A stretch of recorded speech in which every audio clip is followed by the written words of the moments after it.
Mother dear, I'm writing you from somewhere in France, hoping this finds you well. Sergeant says I'm doing fine, a soldier and a half.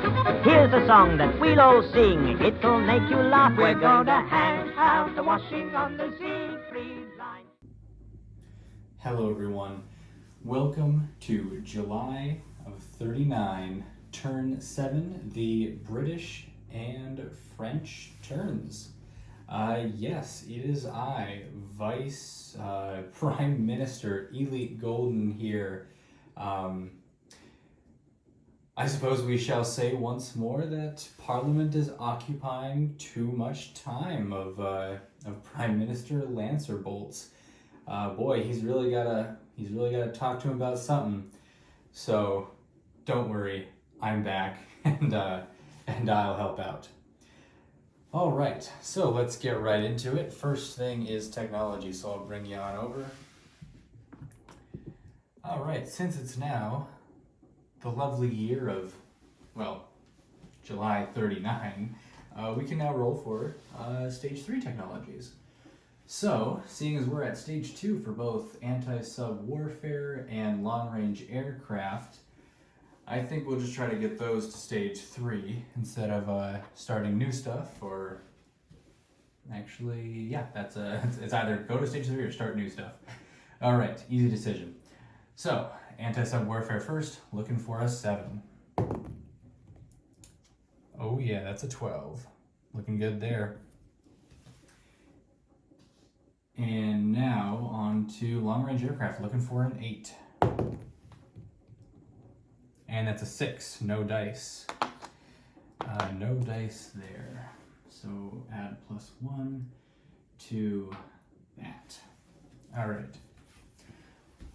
We're gonna need these 2 dice in a second here, and I'll show you why. All right. So on to our purchases.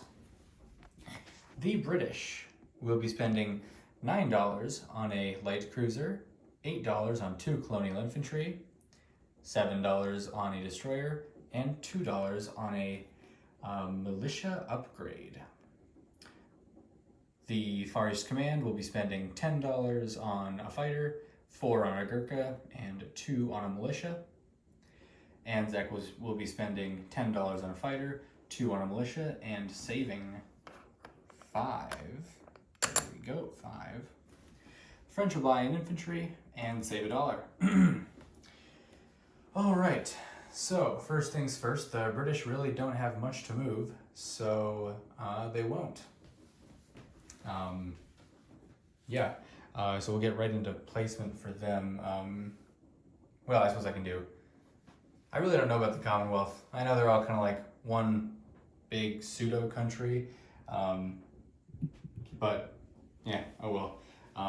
Actually, I really, funny enough, I only have movements for the Free French, so we'll just go do them real quick. The battleship and destroyer in C zone A31 are gonna go 1, 2, up into A18.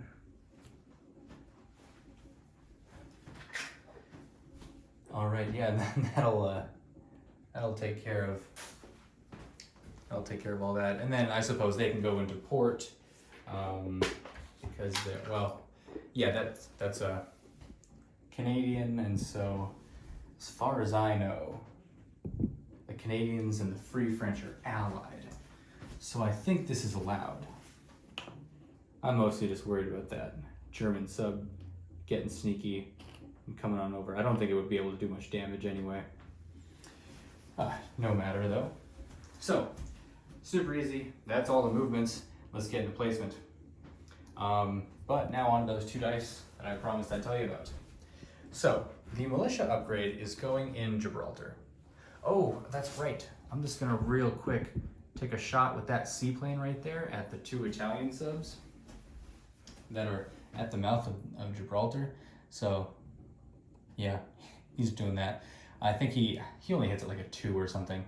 So I don't expect greatness from him.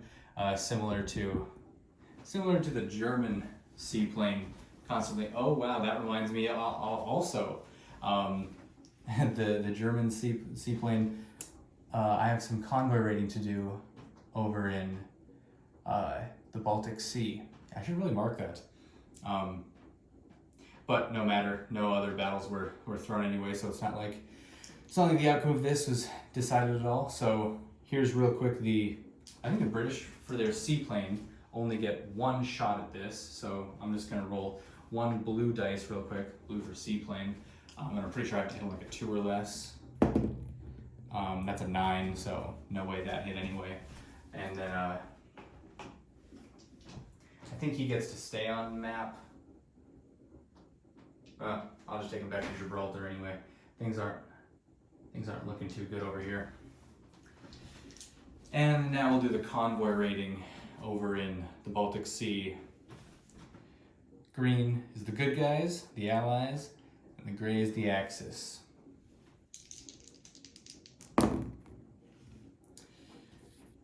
Take off all $3 of the Germans. Not too bad.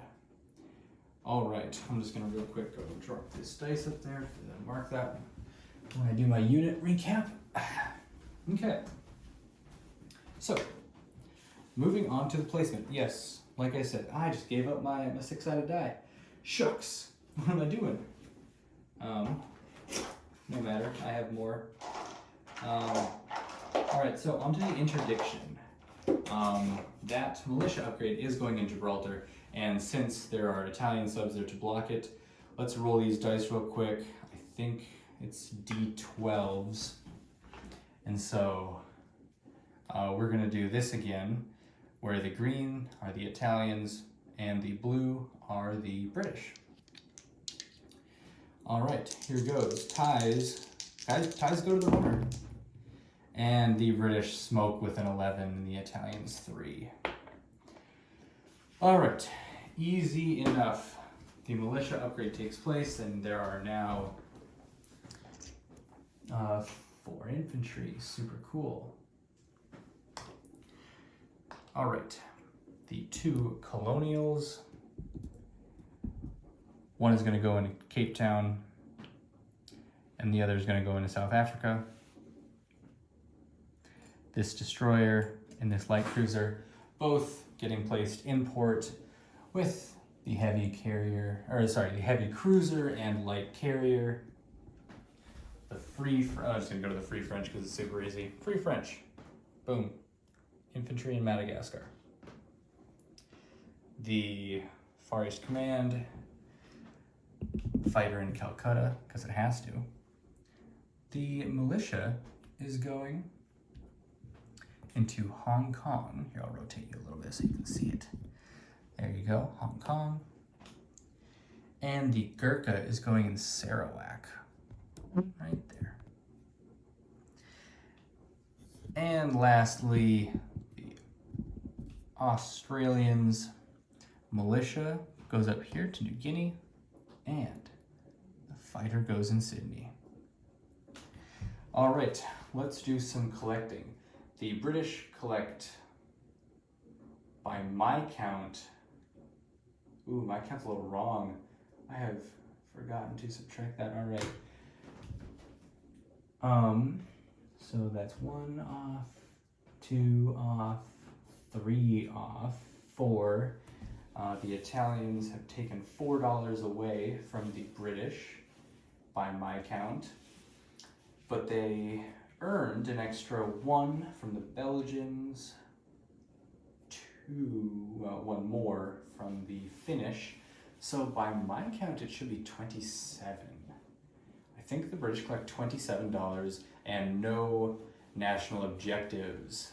The Suez Canal is not theirs, Iran is not neutral, and there are subs on their convoy lines. So just flat 27 bucks. Then, here, I don't know, I'll point you somewhere interesting. Just take you back to London. While I say this, the Far East Command is going to collect a flat 17 because the Allies have lost Aden. The Australians are going to collect $9 because there are still no enemy ships within 2 sea zones. and the French are going to collect another $2, making theirs a total of 3.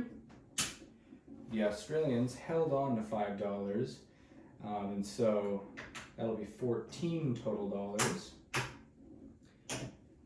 14 total dollars for the farthest command as well, and like I said, just a good old 27 for the Brits. All right, everyone. Thanks for bearing with me on this turn. I don't get to have too much action quite yet, but no, it's been fun. All right, well, see y'all just after the Italian turn next. Handing off to drinks. Later, everyone.